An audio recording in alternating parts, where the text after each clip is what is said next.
Sometimes the most extraordinary stories begin in the most ordinary places.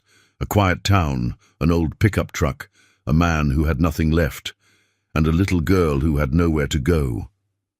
He didn't know her name. She didn't know what home felt like. But one rainy night changed everything, and the next morning, she looked up at him and said a single word that would rewrite both of their lives. Dad. If you believe in the power of kindness, second chances, and the kind of love that finds us when we least expect it, this story is for you. Don't forget to subscribe and click the bell, so you never miss a story that might just stay with you long after it ends. Now, get comfortable and let's begin. A man living in his truck took in a lost girl. The next morning, she called him Dad.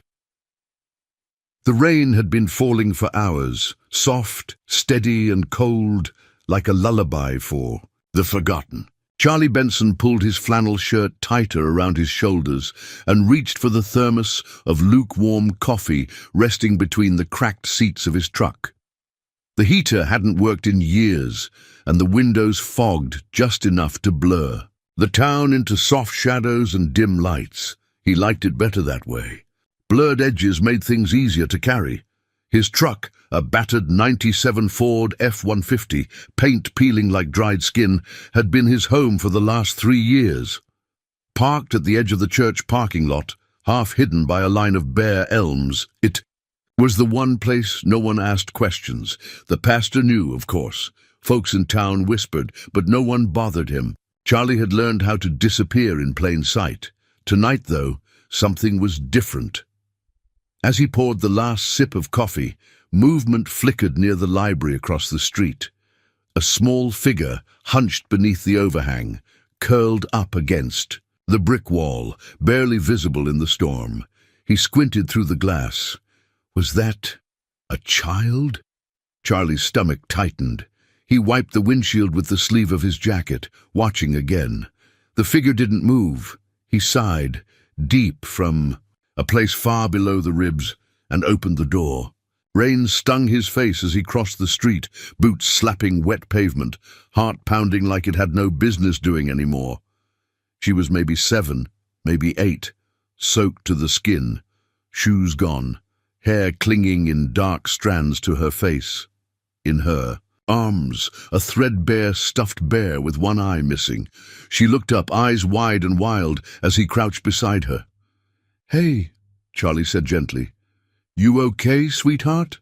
She flinched, shrinking tighter against the wall. "I'm not going to hurt you," he added quickly. "I promise. I don't have much, but I've got a dry place."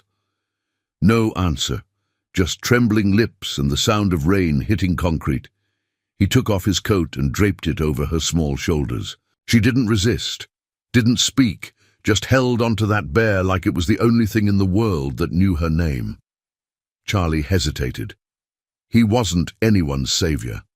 Hell, he could barely save himself. But leaving her out here, tonight, like this, was unthinkable. "Come on," he said, extending a hand. She stared at it, then at him. Slowly, like a deer unsure of a stranger's scent, she reached out and took it. Back inside the truck, she curled into the passenger seat, silent as snowfall. Charlie cranked the engine for a little heat, just enough to warm the air for a few minutes. He handed her a pack of crackers from the glove compartment. She devoured them like she hadn't eaten in days. "What's your name?" he asked. No answer. "Where's your family?" Still nothing.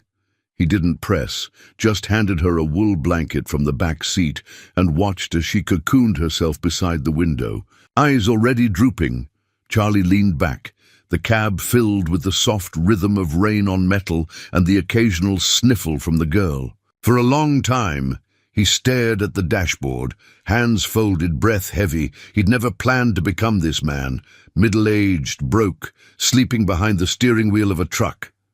He used to have a house, a daughter, a life that smelled like sawdust and fresh coffee. Then the accident happened, then the drinking, then the leaving, and now he was this. But tonight, the cab felt different, like something had shifted. He looked at the girl again. She was asleep, fingers still wrapped around that one-eyed bear. Sometime after midnight, Charlie woke to the sound of wind rattling the truck doors. The girl was still there, breathing soft and slow, blanket pulled to her chin. He reached down and pulled a small box from under the seat. Inside, wrapped in a faded pink onesie and tied with a ribbon, was a child's jacket, light blue with little white stars. His daughter's from when she was 6. He hadn't opened that box in years. Dawn broke gently, gold bleeding through grey clouds. The town slowly came to life, shopkeepers unlocking doors, cars humming past. Charlie stirred as light seeped through the windows. He turned toward the girl just as she stretched and rubbed her eyes. "Good morning," he said softly. She looked at him, eyes clearer now, a little less afraid. And then, without warning, she said it. "I'm hungry." "Dad." The word hit like thunder in his chest. He blinked, unsure if he'd heard right. What did you say?" She yawned, unfazed. "Are we going to eat, Dad?" Charlie swallowed hard. Something cracked open in his heart, a place that had long been boarded shut. "Yeah, sweetheart," he said, voice hoarse. "Let's find something to eat." As he started the truck, a small smile tugged at the corner of his mouth. He didn't know who she was or where she'd come from. But for the first time in a long while, Charlie Benson had a reason to drive forward. Not just somewhere, but home. The word echoed in his chest long after the truck had started. Dad. Charlie gripped the steering wheel a little tighter than usual as he pulled out of the church parking lot and onto the sleepy streets of town. His breath fogged the window in soft puffs, heart thudding in his ears. He'd imagined hearing that word again, dreamed it even, muffled through time, spoken in his daughter's long-lost voice. But hearing it now, from a child he'd known less than a day, felt like stepping into sunlight after too long in the dark. She sat beside him in the passenger seat, legs too short to reach the floor, blanket wrapped around her like a shield. She was gazing out the window, utterly calm, as if calling a stranger Dad was the most natural thing in the world. Charlie cleared his throat. "You know, kiddo, I'm not really your—" She turned toward him, face solemn but not afraid. "You said I could stay," she said simply. "You didn't leave me." He blinked.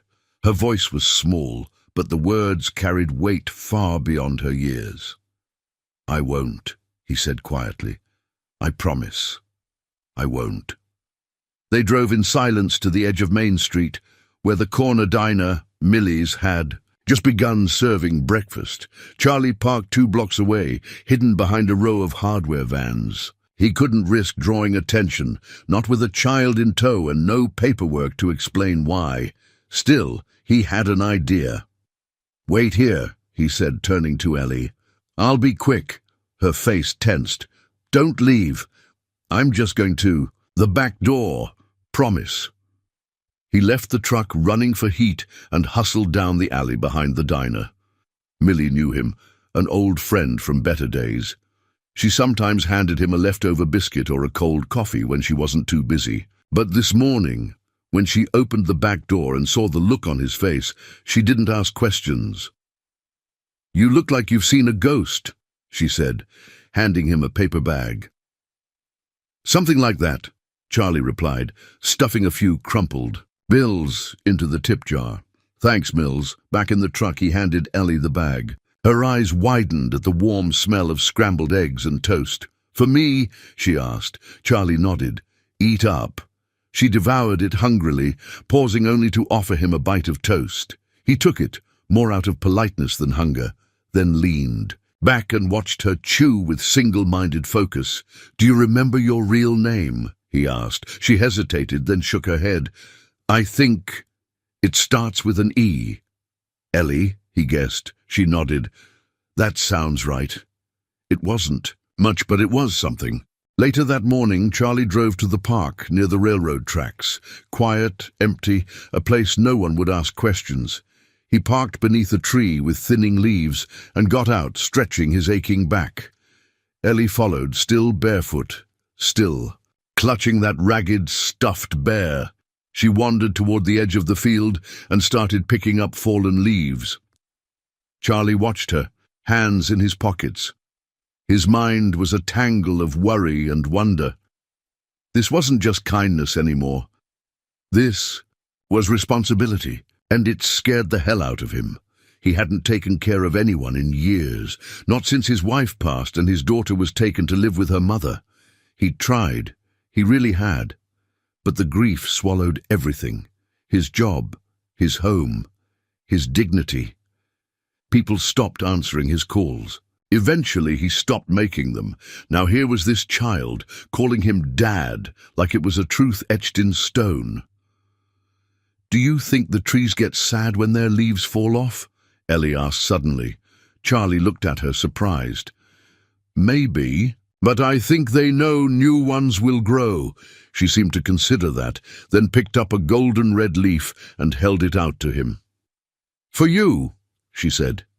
He took it carefully, folding it into his coat pocket as if it were made of glass. By mid-afternoon, they returned to the church lot. Charlie parked farther back this time, where the elms cast long, crisscrossing shadows on the gravel. He needed time to think. He pulled out his phone. The screen was cracked, the battery barely holding charge. He hesitated, then dialed a number he hadn't used in over 2 years. The county's Child Services Office. A robotic voice answered. After a maze of options, a tired human picked up. "This is Charlie Benson," he said slowly. I think I found a lost girl." He gave what little information he could. Age estimate, name guess, the stuffed bear, her blank memory. The woman on the line asked routine questions, promised to log the report, and said a volunteer might follow up. Might. Charlie ended the call and stared out the windshield. He'd done the right thing. Legally, morally, whatever word you wanted, to slap on it, but in his gut he felt hollow. That night, after Ellie had curled into the seat with the blanket and bear, Charlie stepped outside for a moment of air. The rain had stopped, leaving the world damp and quiet. He looked up at the stars, faint and flickering. "You're not ready for this," he muttered to himself. But then he heard her voice, soft, half asleep, from inside the truck. "Night. Dad," his throat tightened. "Good night, baby girl," he whispered, and in that moment he knew, ready or not, he would not let her go. The morning sun had barely lifted above the rooftops when Charlie guided the truck into the gravel lot behind Hannah's bakery. The old Ford rattled to a stop beneath a crooked oak tree. Charlie glanced over at Ellie, still dozing with one cheek. Pressed against the window, fingers curled around her stuffed bear. Her breath fogged the glass in tiny clouds, rhythmic and peaceful. He hated waking her, but she needed food, and so did he. Charlie stepped out and gently tapped the passenger door. "Hey, kiddo, rise and shine." Ellie stirred, blinking at the morning light. "Is it breakfast time?" "Something like that," he said with a smile. "Let's see if Miss Hannah has anything warm left for us today." Inside the bakery, the scent of cinnamon and yeast wrapped around Charlie like an old memory. The place looked the same as it had a decade ago, sunlight streaming through lace curtains, mismatched chairs around little round tables, hand-lettered. Chalkboard listing pastries of the day.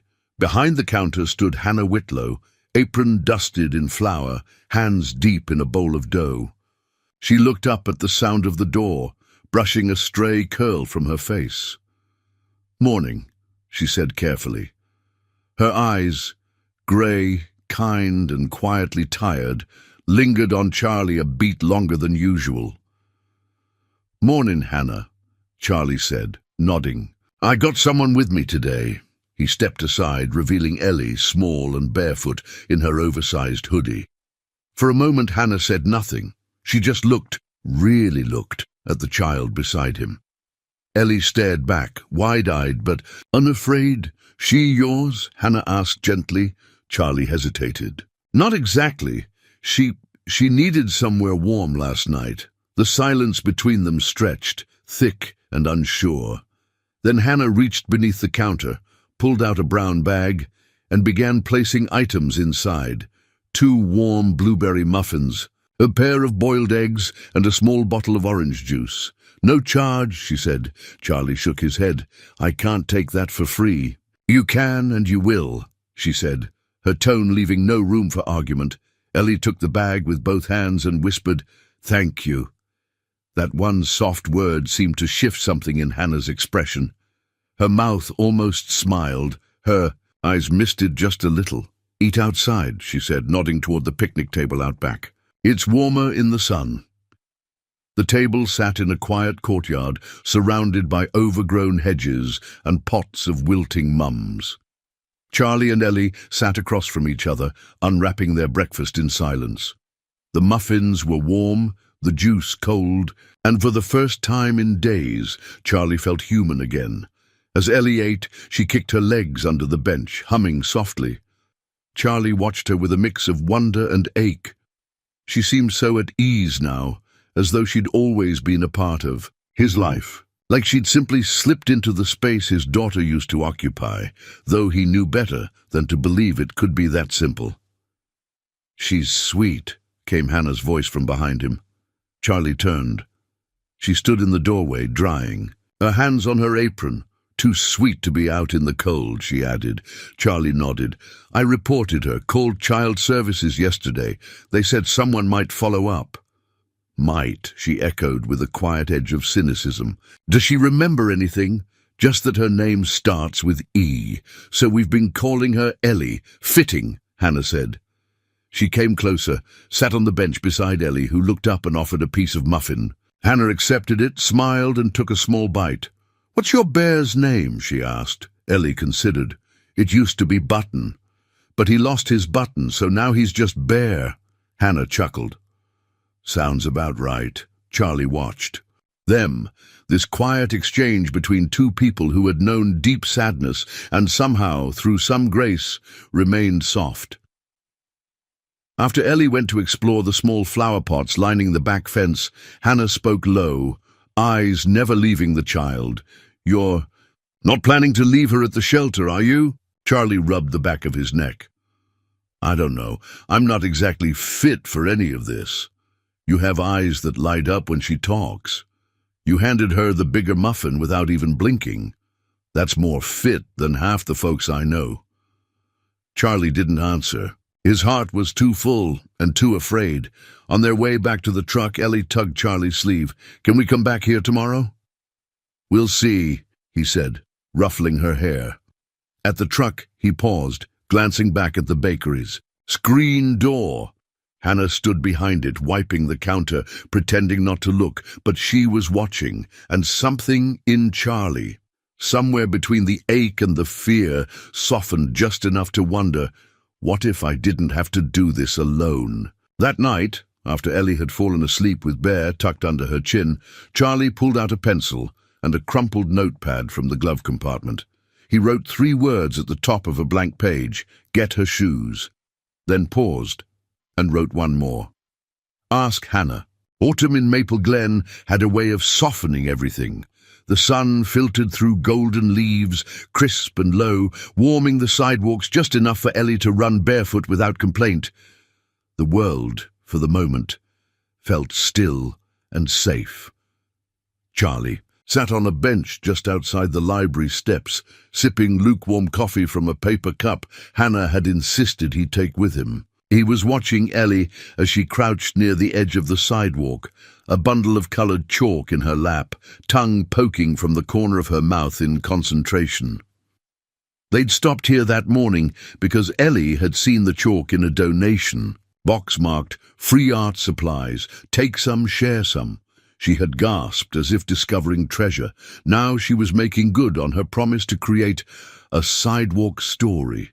Charlie watched her draw in silence, elbows on his knees, coat flapping, open in the breeze. It was easy to pretend this was normal, just a man and his daughter enjoying a Saturday morning. But deep down, he knew the clock was ticking. He hadn't heard from Child Services. No one had come asking questions yet, but they would. Still, he couldn't pull himself away from her. She was humming now. some made-up tune, cheerful and a little crooked. She switched chalk colors every few minutes, stepping back to admire her work, then diving back in. Charlie took in the scene like a snapshot, the colors, the breeze, the little girl who had walked into his life and cracked open a heart, he thought, long frozen. "Done!" Ellie cried, leaping up and spinning around with glee. "Come see!" Charlie rose slowly, knees creaking, and walked over. There, drawn across 6 squares of sidewalk, was a family, 3 stick figures hand in hand. The middle one had messy hair and a round belly. The one on the left had long curls and a big smile. And the one on the right, smaller, holding a bear, was Ellie. Above them she had written in wobbly pink letters, "Me and my family." Charlie's throat tightened. "She's you," Ellie said, pointing to the center figure. "That's me. And that's Miss Hannah. I made her pretty." "You did," Charlie said, his voice thick. Ellie beamed, then frowned. "Do you think she'd be mad I put her in our family?" Charlie shook his head slowly. "No, baby. I think she'd be honored." They sat on the curb together, looking at the drawing. After a while, Ellie leaned her head against his shoulder. Her hair smelled like flour and sunshine, leftovers from their morning visit to the bakery. "Are we a real family?" she asked quietly. Charlie stared ahead. "I think we're the kind that matters most." Later that afternoon, they returned to the bakery. Hannah met them with a smile that reached her eyes and a fresh tray of apple hand pies. "These are still warm," she said, handing one to Ellie. "Eat slow or you'll burn your tongue." Ellie giggled. "I like when it's gooey." Charlie lingered in the doorway, watching the way Hannah's eyes followed Ellie. There was a tenderness there, something soft and scared all at once. He understood it. He felt it too. After a moment, Hannah looked up at him. "She's settling in," he nodded. "More than I deserve." Hannah tilted her head. "That's not for you to decide." Charlie hesitated. Then, before he could second-guess himself, he reached into his pocket and pulled out a folded slip of paper. It was a list, short, messy, scribbled with pencil. He handed it to her. Hannah unfolded it and read, "Get her shoes, find blanket call. Again, ask." Hannah, her eyes lingered on that last line. Charlie cleared his throat. "I don't know what I'm doing, Hannah, but I think she needs more than I can give." "You're giving her stability. That's more than most," she said. He nodded. "Still, I might need help." Something unspoken passed between them, something fragile, hovering just out of reach. Then Hannah folded the list and tucked it into her apron pocket. "I'll help," she said softly. As they left the bakery, Ellie skipping ahead, Charlie noticed a beige sedan parked across the street. A woman stood leaning against it, mid-30s, cardigan over a county-issued badge. She was watching them. Charlie stiffened. The woman noticed his look and approached slowly, arms relaxed at her sides. "Mr. Benson." He gave a wary nod. "I'm Jennifer Fox," she said gently. "Family Services. I received your call." Charlie tensed, stepping slightly in front of Ellie. "I'm not here to take her today," the woman said quickly. "I just wanted to introduce myself and schedule a time to talk. Maybe tomorrow." Charlie hesitated. "You'll take her eventually, won't you?" Jennifer's face softened. "Our job is to make sure she's safe and happy. If that means staying with you a little while longer, then we'll look at that too. I've seen stranger." He didn't know whether to feel relieved or terrified. "Tomorrow," he agreed. Jennifer smiled. "She's lucky. Not every kid finds someone who chooses them." Charlie said nothing. He only turned to Ellie, who had plopped down to draw a flower in the dirt with a twig, unaware of the adult world beginning to turn again. That evening, as the truck settled into its resting place under the elms, Charlie leaned back in the driver's seat, arms crossed behind his head, listening to Ellie hum herself to sleep. She didn't ask for bedtime stories. She didn't ask where they were going. She only asked if he'd still be there in the morning, and every time he said yes. The wind had turned sharper by the time they made it back to the church lot. Leaves skittered across the pavement like whispers of the season slipping away. Charlie parked beneath the elms, killed the engine, and sat for a long moment with his hands resting on the wheel. Ellie had fallen asleep halfway through the drive, her head tucked into the crook of the seat, the ever-faithful bear clutched tightly in her arms. She mumbled something in her dreams, words he couldn't quite catch, and then exhaled, small and steady, like the world hadn't hurt her yet. Charlie stared out the windshield, watching dusk creep into the edges of the sky. His breath fogged the glass, then faded over and over, like the steady ticking of a clock he no longer trusted. He reached beneath the passenger seat and pulled out the small tin box. It was battered from years of being shoved around, moved between glove compartments and closets, then finally buried in this truck when everything else had been lost. Charlie hesitated before opening it, as if the weight inside were more than just the contents. The lid creaked. Inside, folded neatly, was a faded blue child's jacket, stars stitched across the chest, a missing button near the collar. One sleeve with a faint spaghetti stain that had never come out. He hadn't touched it in years.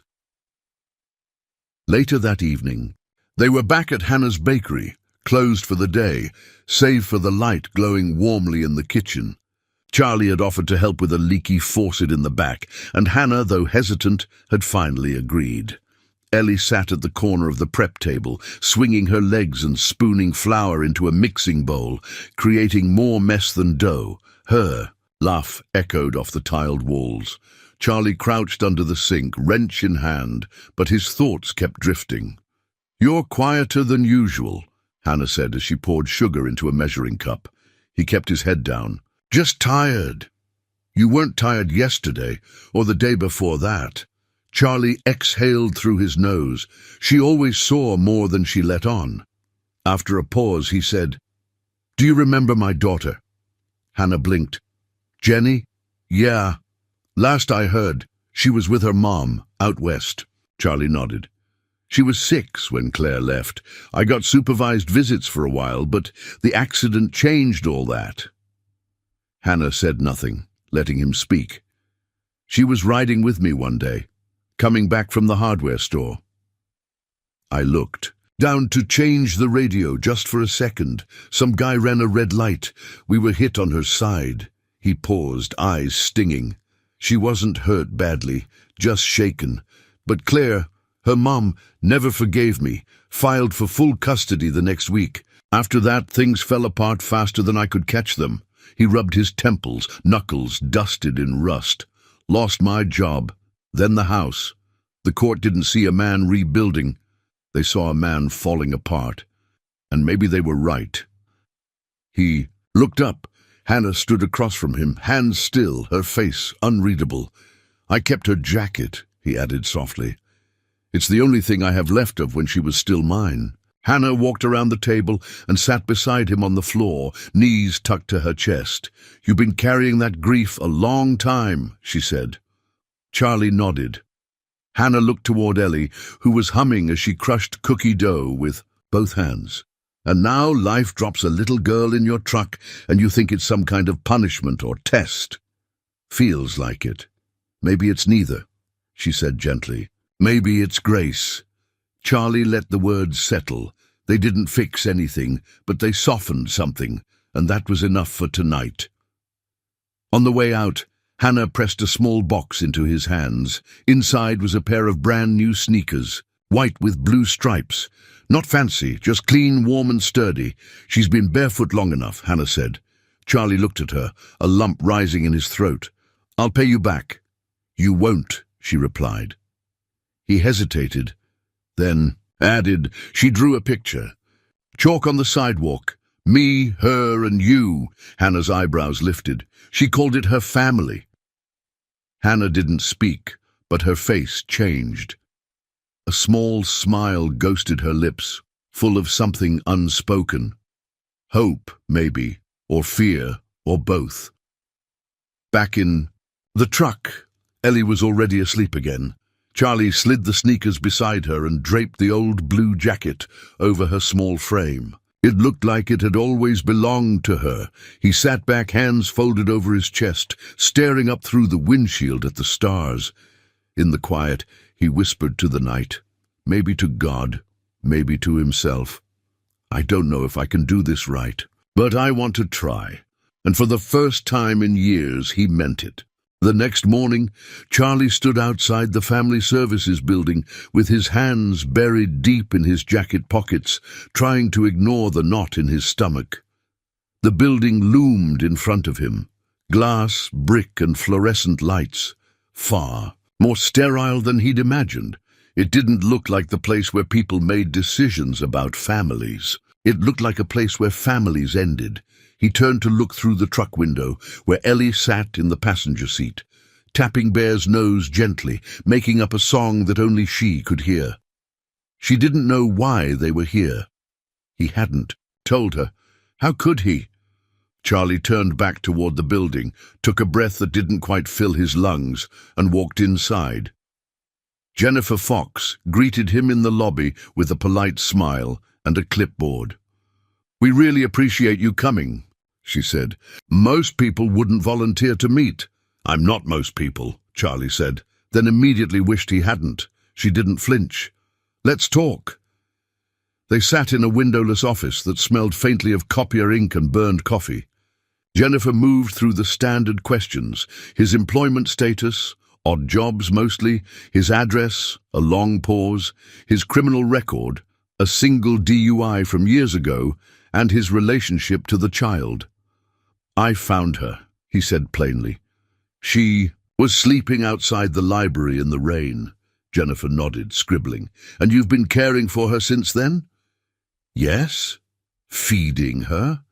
Keeping her safe?" "I've done the best I could," he said. "I didn't ask for this. But she called me Dad on the second morning, and after that I couldn't just let go." Jennifer looked up. "You understand that legally she isn't yours." Charlie's jaw tightened. "She may not be mine on paper, but she's been mine, in every way that counts." There was a long pause. Then she said, "Would you be willing to undergo evaluation as a temporary guardian?" Charlie blinked. "I thought you'd be telling me she had to go into foster care." "We're still searching for relatives," Jennifer said. "But given the trauma she's been through and how attached she already seems to you, we're exploring every avenue. Even someone like me." Jennifer folded her hands. "We've placed children with less." Outside, Charlie sat behind the wheel and stared ahead, unmoving. Ellie looked up from her drawing. "What did they say?" He studied her for a moment. "They might let you stay with me. Officially, I mean." Ellie's eyes lit up. "Really? Like for real, real?" "For real, real," he echoed. She squealed and threw her arms around his neck, her tiny frame pressing against him like a lifeline. He held her tight, letting the moment fill every broken corner inside him. Later that day, word began to spread. It started with Hannah, of course, quietly sharing with Mrs. Wilkins at the church, who then mentioned it to the pharmacist, who told a teacher at the elementary school. By the time Charlie brought Ellie to the town's fall festival that weekend, just to let her ride, the carousel and eat too much cotton candy, people had begun to look at him differently, not with pity, but with something close to admiration. Mr. Jensen, the retired hardware store owner, handed Ellie a pair of mittens with daisies on them, just in case it gets chilly. The librarian pressed a storybook into Charlie's hand. The Man Who Found the Moon. Even the mayor, who barely knew his own zip code most days, gave Charlie a nod of respect. It unnerved him, but it also warmed something inside he didn't. No was still alive. That evening, back in the parking lot beneath the trees, Charlie watched Ellie twirl in her new mittens, humming to herself.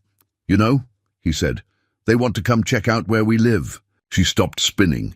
"Like our truck." Charlie nodded. Ellie frowned. "What if they think it's not good enough?" He crouched down beside her. "Then we'll make it better." They spent the next hour cleaning.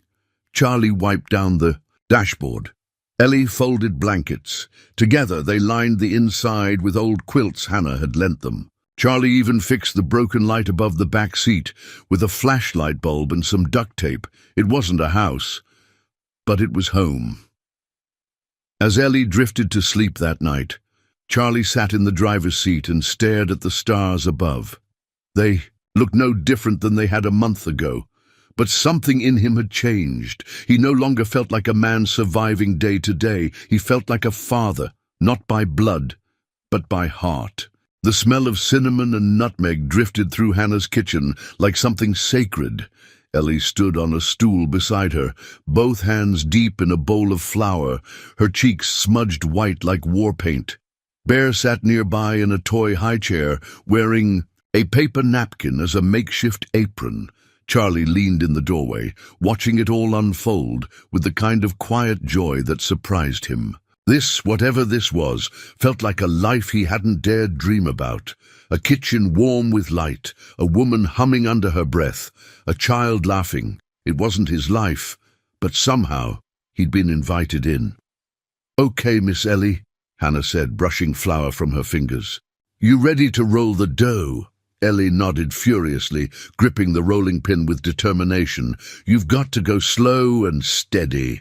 Pie crust isn't like cookies. It doesn't like to be rushed." Charlie smiled. "She doesn't either." Hannah glanced at him, eyes crinkling with a soft kind of affection. "You're not wrong." Ellie rolled the dough with all the focus of a heart surgeon, tongue poking out of the corner of her mouth. Charlie stepped in to help guide her hands, and for a brief second, all three of them were touching the same rolling pin. It felt like a ceremony. After the pie was in the oven and the flour wiped from every surface they could find, Ellie curled up on the window bench, drawing in a spiral-bound notebook Hannah had given her. Bear sat beside her, now dusted with flour, a veteran of the baking war. Charlie and Hannah sat at the table with 2 steaming mugs of coffee between them. "She's different here," Hannah said, watching Ellie. "More rooted. She's starting to believe it's real," Charlie replied. "That this might last." Hannah looked down at her mug. "And do you believe it?" Charlie was quiet for a long moment. "I'm trying to," he said. "But I've lost good things before." She reached across the table and gently touched his hand. "So have I," she said. The warmth of her fingers lingered even after she pulled away. Later that evening, as twilight melted into a quiet blue, Ellie tugged on Charlie's jacket as he fastened her seatbelt in the truck. "Can I ask you something?" "Sure, baby." She leaned in, eyes big and serious. "If I had a wish, just one, do you think it would come true?" Charlie brushed a curl from her forehead. "I think if you wish with your whole heart, sometimes the world listens," Ellie smiled. "Then I know what I want." "What's that?" "I want us to be a real family. You, me, and Miss Hannah, like forever." Charlie's breath caught. "She makes good pies," Ellie added matter-of-factly. "And you like her." "I saw." He chuckled, shaking his head. "You don't miss a thing, do you?" "Nope." She leaned her head on his arm as he closed the door. "Bear wishes it too." Charlie looked out at the night. The stars were beginning to prick through the sky like shy lanterns. "Well," he said, "then I guess we better start hoping real hard." They drove home in silence, both lost in their own kind of dreaming. Charlie was beginning to understand that this wasn't about deserving a second chance. It was about choosing it.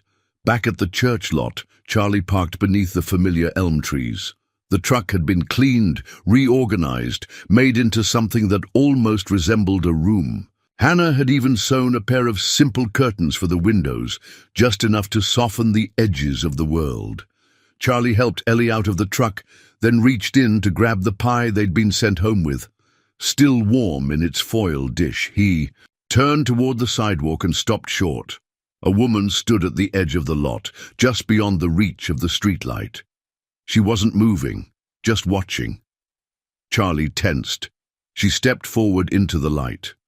Early 30s, long dark coat, blonde hair tucked into a knit hat. Her hands were folded in front of her, almost like she didn't know what to do with them. "Mr. Benson," she called softly. Charlie moved protectively in front of Ellie, his voice guarded. "Yeah? My name is Rebecca Lorne," she said. I think I may know who that little girl is." For a long moment, no one spoke. The woman stood at the edge of the church lot, just outside the glow of the street lamp. Her coat was damp at the hem, her face pale with something between exhaustion and hope. Charlie felt his pulse in his ears. He stepped forward slightly, shielding Ellie with one arm. "Who did you say you were?" he asked. "Rebecca Lorne," she repeated. "I've been looking for my daughter." Ellie peeked around Charlie's elbow, her fingers tightening on Bear. Charlie's mouth went dry. "You think she's yours?" "I know she is," the woman said. "Her name is Elise Lorne. She's 7. She went missing 5 weeks ago after a car accident outside Fairview. I was unconscious. They told me she'd vanished." Her voice broke, and she covered her mouth with one hand. Charlie's heart pounded. He wanted to believe her, and yet how do you undo weeks of being called Dad by a child who finally felt safe? He looked at Ellie. "Sweetheart," he said gently, "do you remember this lady?" Ellie stared, her brow furrowed. Slowly, uncertainly, she shook her head. Rebecca's face crumpled. "It's okay," she said, kneeling. "You don't have to remember. I remember for both of us." She reached into her coat and pulled out a photograph, the edges worn from too many pockets and too many prayers. In it was a little girl with a wide grin and a familiar mop of curly hair, standing beside a smiling woman in front of a pumpkin patch. Charlie took the photo and studied it. There was no question. It was Ellie. His stomach turned. They sat together inside the church lobby while Ellie colored in a borrowed Sunday school notebook. Charlie paced. Rebecca sat stiffly on the edge of a folding chair, twisting her gloves. In her lap. "I went to the hospital in Fairview when I woke up," she explained. "They said my car had flipped. The back door was open. They assumed someone might have taken her, but there were no leads. I filed a missing child report in every county. They never thought to check Maple Glen." Charlie nodded slowly. "She didn't know her name, not really. Just the letter E." Rebecca smiled sadly. "She used to say that when she was little. E for Ellie. It was her nickname." "I called her that," Charlie said almost to himself. A silence fell between them. "She called me Dad," he added more softly. Rebecca's eyes filled again. "I don't blame you. I can't even imagine what you did for her. But thank you for keeping her safe." Charlie rubbed his hands together. "She's not just safe. She's loved." Rebecca looked at him for a long time. "Do you love her?" "I didn't expect to. But yes. Yes, I do." Outside, Ellie was quiet on the ride to Hannah's. She held Bear in her lap and stared out the window, not asking questions. Charlie parked behind the bakery. The light in the kitchen was still on. Hannah opened the door, confused until she saw their faces. "What happened?" she asked, ushering them in. Charlie took off his hat. "Her mother found her." Hannah's eyes flicked to Ellie, then to Charlie. "What does that mean?" "I don't know yet," he admitted. "But I think we're running out of time." Hannah led Ellie to the table, where hot cocoa waited from earlier. She wrapped her arms around the girl wordlessly, letting Ellie lean into her side. Charlie watched, his heart aching with the weight of what might be slipping away. Later that evening, while Ellie was curled in Hannah's arms, drawing lazy spirals in her cocoa with a spoon, Charlie stepped outside. The autumn wind bit at his skin, but he didn't feel it. Rebecca was waiting near the truck. "She asked if you were still her dad," she said quietly. Charlie didn't respond. "I didn't know what to say," she continued. "I want her back more than anything, but I also saw how she looked at you." He met her eyes. "She thinks she belongs here." "I know." For a long moment they just stood there, two broken parents in different stages of grief. Rebecca, folded her arms. What if we didn't rush this? Charlie turned to her. What if I stayed in town a while, gave her time to adjust? We do this slowly, together. Charlie blinked. Why? Because you gave her something I couldn't. A place to land when the world fell apart. Her voice wavered. And maybe she needs more than one kind of love. Charlie felt something release in his chest, a knot of fear, of anger, of guilt, and in its place, something like peace. He nodded slowly. Yeah, maybe she does. That night, back in the truck, Ellie nestled into her blankets while Charlie sat beside her, running his hand gently over her hair. Dad? She whispered. Yeah. Baby, do I still get to call you that? Charlie's throat tightened. If you want to. She nodded sleepily. I do. Then it's yours, he said. Forever. The first snow of the season came early. It fell in lazy flakes over Maple Glen, coating the trees in quiet white and softening every rooftop like powdered sugar. Children in bright jackets chased one another through front yards. Porch lights flickered on early, and beneath the bare limbs of the old elms behind the church, Charlie stood beside his truck, brushing snow from the windshield like it was something sacred. It had been 2 weeks since Rebecca showed up. 2 weeks of slow, careful hours, shared breakfasts, bundled-up walks, coloring books spread across Hannah's kitchen floor. 2 weeks of Charlie watching Ellie drift between two worlds, never quite sure which one she belonged to, until one night she made it clear. They were sitting on the floor of Hannah's living room, Ellie between them, unwrapping a jigsaw puzzle that had more missing pieces than actual ones, when Ellie looked up and said, I think I'm the luckiest kid ever. Charlie glanced at Hannah, unsure. Why's that? He asked. Ellie shrugged. 'Cause I have a mom and a dad, and a Miss Hannah, and 2 beds, and bear and pie. They laughed, but Charlie's heart ached at the simplicity of it. Love to her didn't seem complicated. It didn't need paperwork or rules. It just needed to show up. That weekend, Rebecca came by with a manila folder and a proposal. I've been speaking with family services, she said, gently setting the folder on the table between her and Charlie. They've agreed to shared custody. I'll take primary, but you'll have regular visitation. Charlie stared at the folder. You're serious? Rebecca nodded. I meant what I said. You're her father too. He opened the folder. His hands trembled slightly. And this is real? She smiled softly. It's real. Charlie swallowed. Does she know? She asked for it, Rebecca said. She said she wants you both. Hannah baked a pie that night, apple cinnamon, warm from the oven, the crust glazed with egg, wash and hope. Ellie decorated place cards from construction paper, Mom, Dad, Miss Hannah, and Bear. They sat at Hannah's table, passing plates and stories, laughter drifting like chimney smoke. Charlie couldn't remember the last time he'd eaten at a table like this. Not just with food, but with people, with connection, with belonging. After Ellie had fallen asleep on the couch, her head on Bear's fuzzy belly, Charlie helped Hannah wash the dishes. He rinsed a mug, handed it to her to dry, and said quietly, I never thought I'd have something like this again. Hannah looked at him, her hands still. You've built it, she said, piece by piece. He nodded slowly. With a lot of help. She leaned against the counter, towel in hand. You know, when my husband died, I didn't think I'd feel anything like love again. I buried it with him. But then there was you, and Ellie, and flower in your beard. Charlie chuckled.